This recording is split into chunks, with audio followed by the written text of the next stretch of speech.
According to this question, एक व्यक्ति tower CD के ऊपर D पॉइंट पर खड़ा है।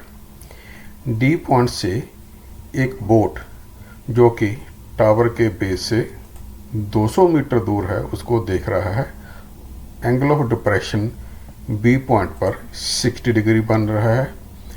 10 सेकंड के बाद बोट B पॉइंट से A पॉइंट पर पहुंच जाती है, जहां पर एंगल ऑफ डिप्रेशन 45 डिग्री बन जाता है। इस क्वेश्चन में हमने टावर की हाइट पता करनी है, डिस्टेंस AB पता करनी है और A से B तक स्पीड किलोमीटर पर आवर में पता करनी है। इस क्वेश्चन को सॉल्व करने के लिए हम निम्नलिखित स्टेप करेंगे। सबसे पहले हम हाइट पता करेंगे ट्रायंगल BCD में tan 60 लेकर। दूसरे स्टेप में हम AB फाइंड करेंगे। AB फाइंड करने के लिए हम AC में से BC माइनस करेंगे।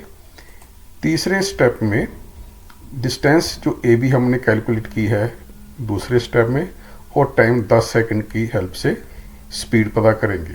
In triangle BCD tan 60 is equal to CD over BC। CD हमने कैलकुलेट करना है। tan 60 की वैल्यू √3, BC की वैल्यू 200। सो क्रॉस मल्टीप्लाई करके हमारे पास CD is equal to 200 into √3 metre. Part 2 में distance covered by the boat, that is distance AB। तो इसके लिए हम ट्रायंगल ACD लेते हैं। इसमें tan 45 is equal to CD over AC।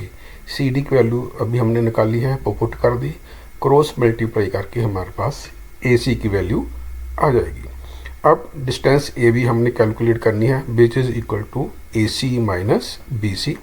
AC की वैल्यू पुट कर दी और BC की वैल्यू पुट कर दी, जहाँ से 200 हमने कॉमन निकाल लिया।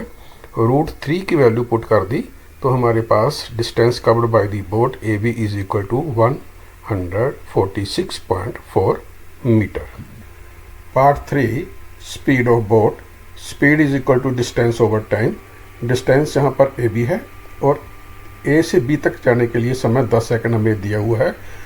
डिस्टेंस हम निकाल चुके हैं पहले, टाइम की वैल्यू पुट कर दी तो हमारे पास स्पीड 14.64 मीटर पर सेकंड प्राप्त हुई। अकॉर्डिंग टू क्वेश्चन हमने स्पीड किलोमीटर पर आवर में कैलकुलेट करनी है, इसलिए मीटर पर सेकंड को हमने 3600 ओवर 1000 से मल्टीप्लाई करके इसको किलोमीटर पर आवर में कन्वर्ट कर दिया। इसलिए speed is equal to 52.70 kilometre per hour. चौथा स्टेप में पूछा गया है कि जैसे जैसे किश्ती टावर से दूर जाएगी एंगल ऑफ डिप्रेशन कम होगा या अधिक हो जाएगा। इसका आंसर हम जहाँ से देख लेते हैं कि B पॉइंट पर एंगल ऑफ डिप्रेशन 60 डिग्री था, A पर 45 डिग्री हो गया, अर्थात B से A पर जाते हुए एंगल कम हो रहा है। तो इसी प्रकार जब किश्ती आगे मूव करेगी एंगल ऑफ डिप्रेशन और कम होता जाएगा।